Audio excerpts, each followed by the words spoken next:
going to be insane. You were saying there was obviously going to be hostile territory, but it seems like there's a lot of mutual respect between you and Stephen Ray. Yeah, almost. It's almost weird because, we saw each other at the retreat too. We fought on the same card before, and I've always gone out of my way to say what's up to him. I respect him and think he's a good guy. But I was telling my teammate who's cornering me this week too that I've always kind of thought that this fight would happen. So every time I've seen him at fights, I feel like we both have always kind of had this air of like, all right, but I feel like we're going to fight someday. So I think it's friendly competition to the max. You know what I mean? Don't worry, just because we're friendly does not mean I'm not trying to knock him out on Sunday night. And have you had a chance, obviously, so you were saying you have looked at his videos, so have you been able to analyse the way he fights to prepare yourself for Sunday night? Yeah, of course. I always do. When I book a fight, I look at it for the first week or two. And then I kind of put it away and I let my coaches do all that work. And then my whole training camp and who I spar and what we do on the pads and what I'm doing in jiu-jitsu is all kind of based around what we think he's strong at.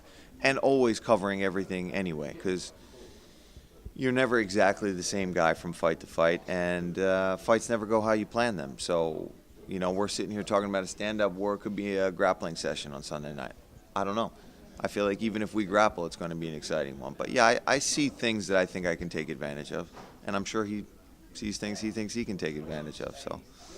So it is what it is. And you come from a very interesting background. Obviously, you did acting first. Yeah. How did you go from, obviously, acting to MMA? Where was the thoughts in the switch? Well, what people, when they find that out, what they forget is I started martial arts first. When I was a little kid, I was obsessed with Bruce Lee, Jackie Chan, the Ninja Turtles, all that kind of stuff. So when I was 12 years old for Christmas, I begged my parents for karate lessons. That's all I wanted. I didn't care about anything else. I didn't want toys. I wanted karate lessons. And I got them. And I had done Taekwondo and Tang Soo and karate all the way through my whole life. So well before I wanted to do any acting, which was my senior year of high school is when I started that, I moved from a high school in the inner city to the suburbs when I was a junior in high school, so my third year. And that's when I was like, well, I want to do something different. Oh, I'm going to do this acting class. Got bit by the bug, got cast in the shows, went to college for it, started working professionally, had some agents and things like that, and then one summer I wasn't doing much work. I was like, I'm going to take a fight just to do it, and I won, and they started lining up one after the other, and here I am. So you're going to get to go back in front of the camera as well, because, congratulations, you're going to be the new presenter for the Contender series. How did that come about? Did you ask to be put forward, or did they approach you? Yeah, we had made it known throughout being in the UFC that I would love a chance to do that, and obviously you got to build up somewhat of a name first. You can't just come into the UFC your first fight and be like, hey, by the way, I want to do some commentary. So after I started to build a bit of a reputation, we made it clear that if there's ever any chance to do it, and I think when they see me speak, on cameras for interviews and post-fight, I'm collected. I know how to handle myself. I think they gave me my shot, and I had a good audition, and it went well, and it just happened to be there was this Fight Pass show that Dana's putting together, so it kind of all worked out perfectly that it was a great opportunity for us to kind of get our feet wet with commentary and not jump right into like a big Fox show or Fox Sports 1 show. So, perfect.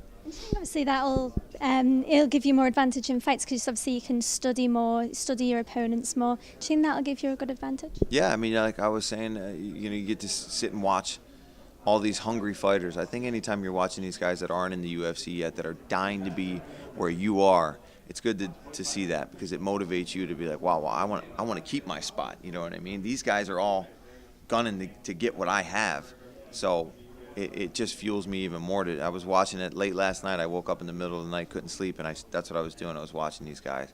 And just to hear their interviews about, how they belong here, they deserve this, they want this, they're going to do anything to get it. It's like, okay, all right, well, I have it coming Sunday night, and I got to prove my worth. And obviously, Sunday night is when the fight goes down. What are your predictions for the fight? The only thing I can say is I think it's got a damn good chance of being fight of the night and some extra bonuses getting paid out to me and him. If things go the way that I think me and the fans think things are going to go. But other than that, just trying to get my hand raised. And I'm not a guy that makes predictions, and I'm not overly cocky. I know this sport, so just hoping to get out of there safe, healthy, and off to Vegas with a W. Obviously, we know you're in Fight Week, but have you had a chance to watch any of the McGregor-Mayweather press conference at all? Yeah, I've seen a lot of the highlights, and you know, I saw his FU pinstripes, which was brilliant. So yeah, it's madness. I think he's winning the war of the words for sure against Mayweather. Well, Mayweather seemed to get quite bothered yesterday, and he did turn around and say, you know, I'll fight McGregor in the octagon. What were your thoughts when he said that? That's a big mistake. He should keep his mouth shut about that, because listen, I'll take on any boxer, and I think any MMA fighter, unless they've trained MMA. You got to give props to Conor for wanting to go into the ring, because it's a different sport. But we at least train boxing on a daily basis. We start on our feet.